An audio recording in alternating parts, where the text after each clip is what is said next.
Hello everybody. तो आज इस वीडियो में हम लोग सीखने वाले हैं प्रोकैरियोटिक सेल और ईकैरियोटिक सेल। तो चलिए विदाउट वेस्टिंग टाइम वीडियो की शुरुआत करते हैं। तो सबसे पहले हम लोग ये समझेंगे कि non cellular organism and cellular organism क्या होता है। उसके बाद हम प्रोकैरियोटिक सेल और ईकैरियोटिक को समझेंगे, ठीक है।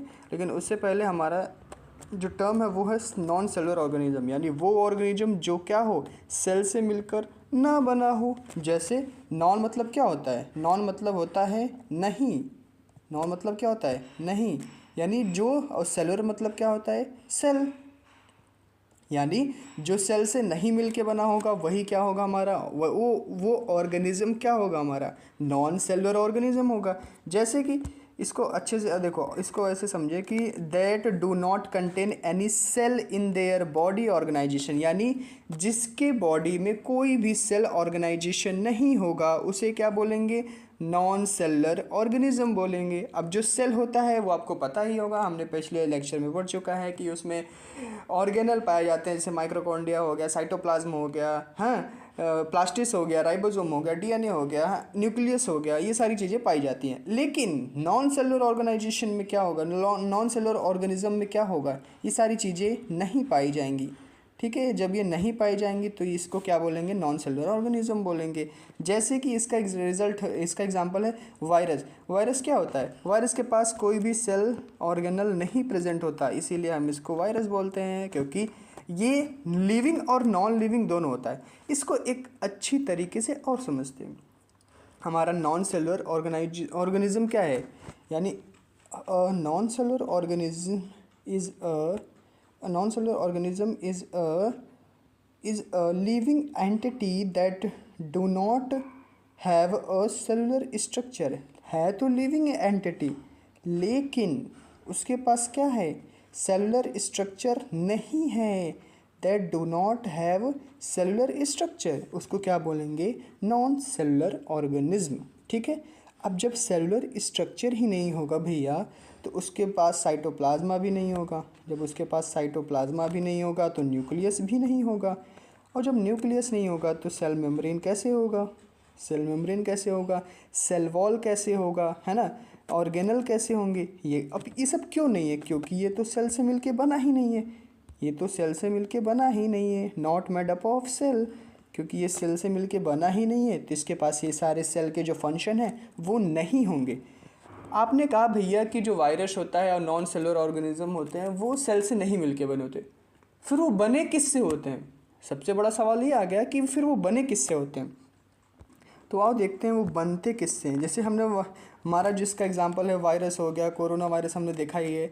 हमने कोरोना वायरस में क्या देखा था कि जो हमारी जो कोरोना वायरस था वो क्या, लिविंग यानी ह्यूमन बीइंग या जो पेशेंट थे उनके बॉडी में आने के बाद वो एक्टिवेट होता था, वो हमें दिखता नहीं था, है ना।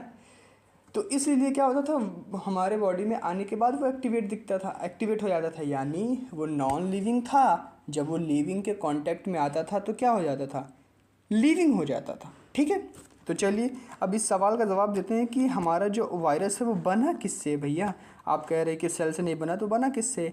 तो हमारा जो वायरस है, हमारा वायरस वो किससे मिलके बना है? हमारा वायरस मिलके बना है केमिकल कंपाउंड और बायोमोलिक्यूल से।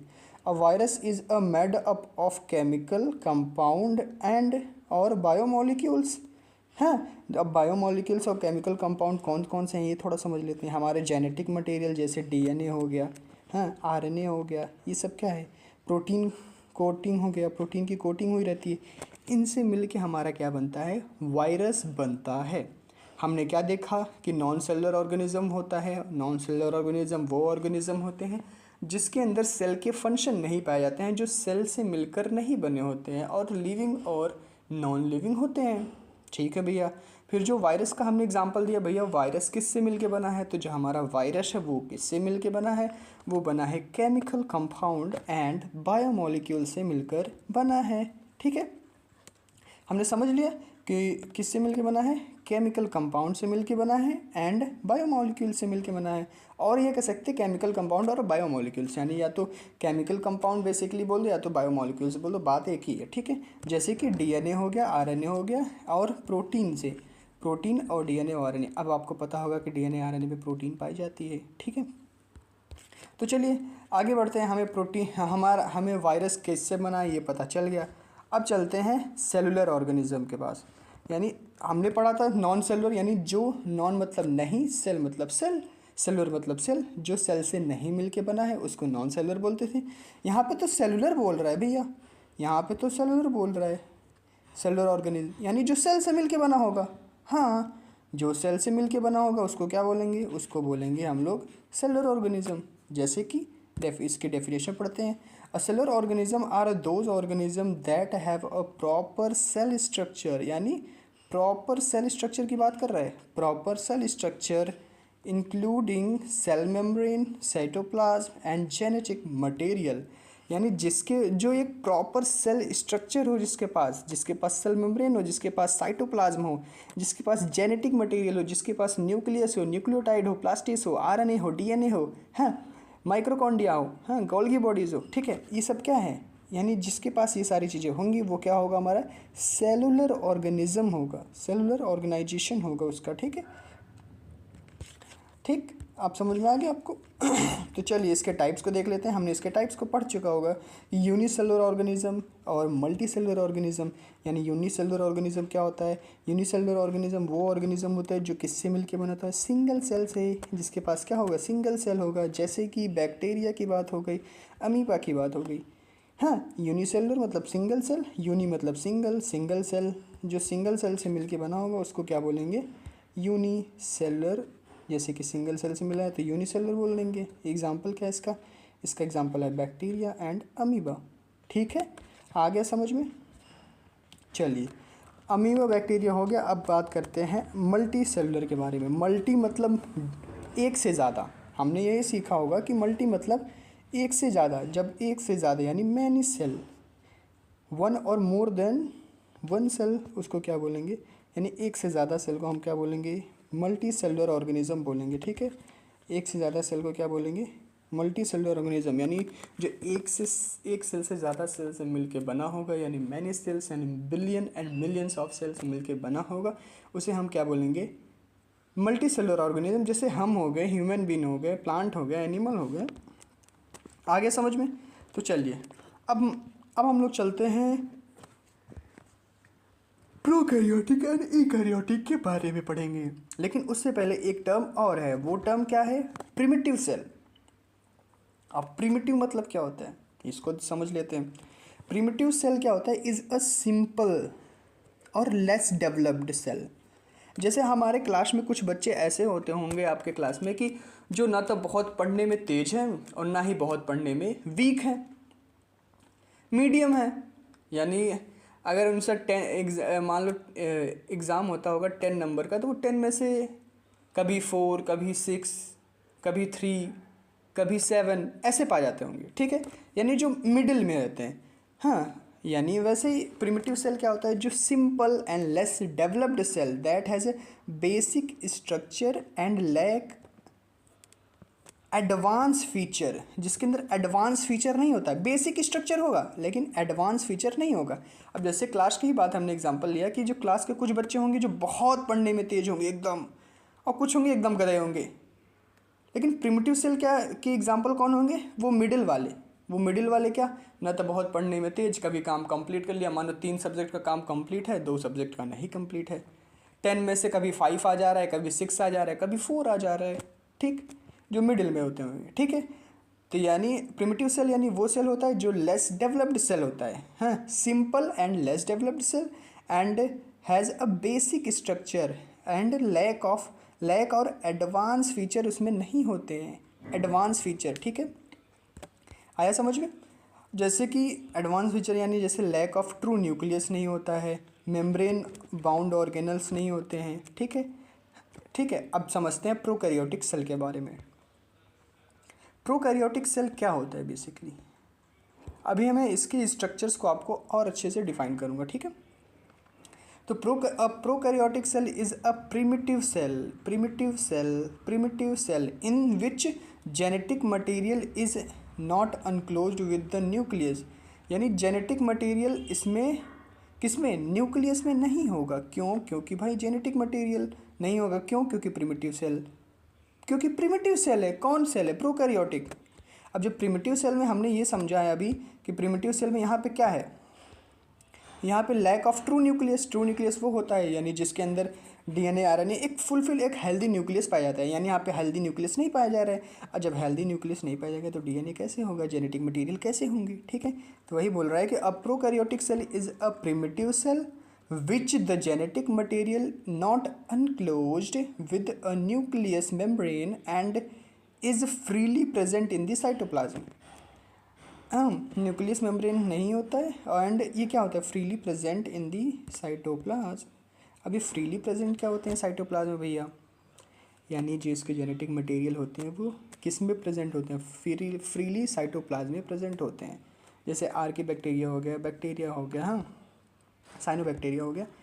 अब इनके पास तो न्यूक्लियस नहीं होता है, न्यूक्लियस जैसे हम लोग में न्यूक्लियस होगा, न्यूक्लियस के अंदर न्यूक्लियोटाइड होगा, हाँ उसके अंदर फिर हमारे डीएनए आरएनए पाए जाते हैं। लेकिन प्रोकैरियोटिक सेल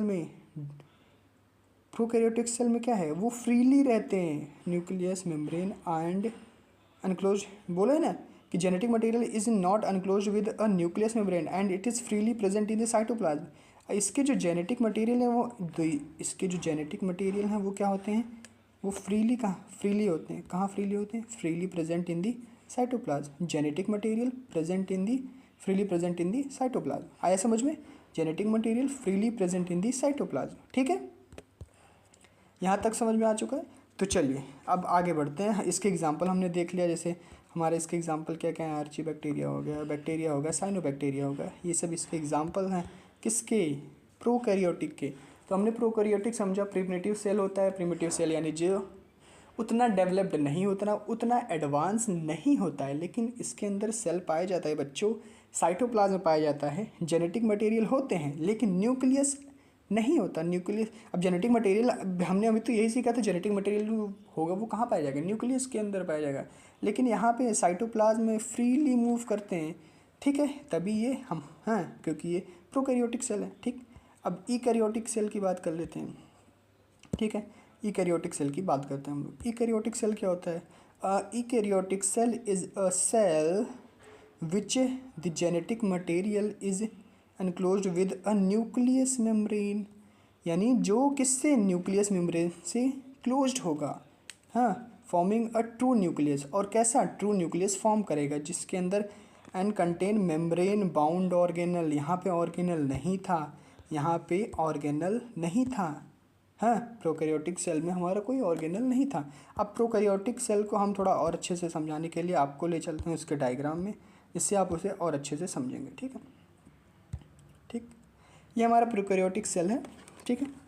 जिसे इसके अंदर क्या पाया जाता है, सेल वॉल पाया जाता है, प्लाज्मा मेम्ब्रेन पाया जाता है, न्यूक्लियोइड पाए जाते हैं, डीएनए। लेकिन ये क्या है, फ्रीली मूव कर रहे हैं, देख रहे हो यहाँ पे फ्रीली मूव कर रहे हैं, ये फ्रीली मूव कर रहे हैं, हाँ। इनके ऊपर कोई भी न्यूक्लियर मेम्ब्रेन की कवरिंग नहीं है, किसी न्यूक्लियर मेम्ब्रेन से ढके हुए नहीं हैं, ये फ्रीली मूव कर रहे हैं। अगर इनको यहाँ से फाड़ दिया जाए तो यहाँ के ये जो न्यूक्लियोटाइड है जिसके अंदर डीएनए पाया जाता है वो बाहर निकल जाएंगे, ठीक है। ये फ्लैजिलम होता है, अभी आगे आप पढ़ेंगे, ठीक है।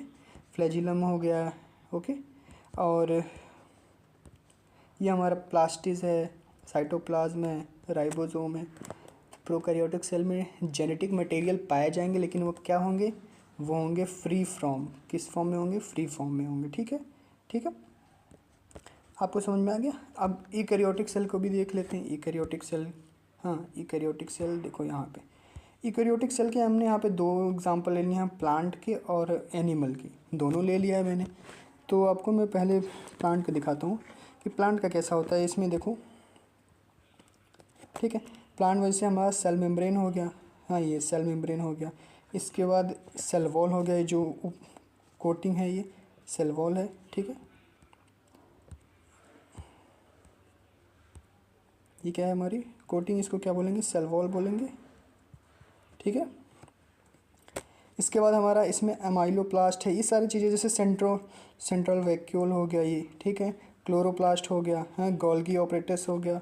यहाँ पे देखो न्यूक्लियस है, इसमें न्यूक्लियस है ये, और न्यूक्लियस के अंदर क्या पाया है, न्यूक्लियोलस पाया जा रहा है, हाँ। ये इधर एंडोप्लाज्मिक रेटिकुलम हो गया, हाँ। ये माइक्रोकोन्ड्रिया जिसे हम पावर हाउस ऑफ सेल बोलते हैं। इधर ये साइटोप्लाज्म ग्रीन वाला हमें दिख रहा होगा, ये क्या है, साइटोप्लाज्म है, ठीक है। हम ये ग्रीन वाला जो है ग्रीनरी, ये क्या है, साइटोप्लाज्म लग रहा है, ठीक है। ठीक, ये हमारा प्लांट का हो गया। अब एनिमल पे थोड़ा फोकस करते हैं। एनिमल पे देखो, एनिमल पे क्या है, हमारा सेल मेम्ब्रेन है, ठीक।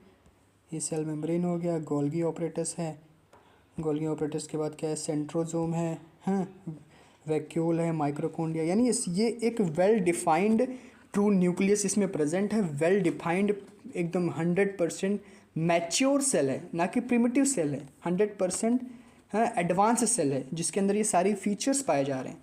लेकिन ये चीज़ें, ये फीचर्स हमारे प्रोकैरियोटिक सेल में नहीं पाए जा रहे हैं। हाँ, एनिमल सेल में कुछ नो सेल वॉल होता है क्योंकि ये इनरेगुलर शेप होता है, ठीक है। और इसमें जो होता है एक रेगुलर शेप होता है, इसीलिए एक रिजिड शेप होता है, इसलिए इसमें सेल वॉल पाया जाता है, ठीक है। इसमें देखो सेल वॉल पाया जाता है, इसमें लार्ज सेंट्रल वैक्यूल्स पाए जाते हैं, हाँ, जैसा कि ये, हाँ। इसके बाद साइटोप्लाज्म पाया जाता है जो क्या करता है, रिस्पॉन्सिबल होता है प्लांट लीफ को ग्रीन करने के लिए। इसमें सेंट्रोजोम नहीं होता एंड लैक ऑफ लाइजोजोम, ठीक है। वहीं एनिमल सेल की बात कर ले, एनिमल सेल में हमारा नो सेल वॉल, इसमें सेल वॉल नहीं पाया जाता है बिकॉज वो प्लांट में पाया जाता है। हाँ, न्यूमरस स्मॉल वैक्यूल्स होते हैं, लेकिन स्मॉल वैक्यूल्स होते हैं, ठीक है। नो क्लोरोप्लास्ट, क्लोरोप्लास्ट क्यों पाया जाएगा भाई, अगर क्लोरोप्लास्ट पाया जाएगा तो हम लोग ग्रीन पैदा होंगे, एलियन की तरह दिखेंगे एकदम, हाँ, ठीक है, ठीक। लाइजोजोम पाया जाता है, लाइजोजोम जिसको हम लोग सुसाइड बैग बोलते हैं, ठीक है। अभी आगे इसको और भी अच्छे से हम लोग समझेंगे, ठीक है। तो इसके डिफरेंस को समझ लेते हैं। जैसे plant animal cell contain plasma membrane, nucleus, DNA and cytoplasm and ribosome and cellular organelles भी पाया जाता है। सेलुलर ऑर्गेनल्स हम समझ चुके हैं, जैसे हमारा माइक्रोकॉन्ड्रिया हो गया, लाइजोसोम हो गया, ये सारी चीज़ें, ठीक है। अब इसके डिफरेंस को समझना बहुत ज़रूरी है क्योंकि डिफरेंस आता है एग्जाम में, पूछता है। तो प्रोकैरियोटिक सेल में स्मॉल साइज़ होगा, यहाँ पे लार्ज साइज़ होगा, हाँ। यहाँ न्यूक्लियस इज एब्सेंट होगा, यहाँ पे न्यूक्लियस एब्सेंट होगा क्योंकि इसके जो न्यूक्लियस होंगे किस में फ्रीली मूव करेंगे। वहीं इसमें न्यूक्लियस प्रेजेंट होगा, न्यूक्लियर मेम्ब्रेन प्रेजेंट होगा जिसे इसे बाउंड करके रखते हैं, ठीक है। यहाँ पे बाउंड नहीं होगा, न्यूक्लियस इसमें भी, डीएनए जेनेटिक मटेरियल इसमें भी होगा, लेकिन लेकिन लेकिन ये फ्रीली मूव करेंगे, ठीक है। तो यहाँ पे अगर मैं बोलूँ कि न्यूक्लियस मेम्ब्रेन प्रेजेंट होगा, यहाँ पे न्यूक्लियस मेम्ब्रेन एब्सेंट होगा, ठीक। इट कंटेन सिंगल क्रोमोजोम, इसमें सिंगल क्रोमोजोम पाया जाएगा, इसमें मोर देन 1 क्रोमोजोम पाए जाएंगे, ठीक है। Nucleolus is absent and nucleolus is present. अब न्यूक्लियोलस क्या होता है भैया, न्यूक्लियोलस बताओ, तो चलो और दिखाते हैं। The nucleolus is the small dense round structure present inside the nucleus. क्या कह रहे हैं, अभी हमने देखो न्यूक्लियस यहाँ पे देखा है, और दिखाते हैं। ये देखो, ये बड़ा सा, ये देखो, ये बड़ा सा हमने देखा था, ये क्या है, हमारा न्यूक्लियोलस है, ठीक है। आया समझ में। तो न्यूक्लियोलस इज स्मॉल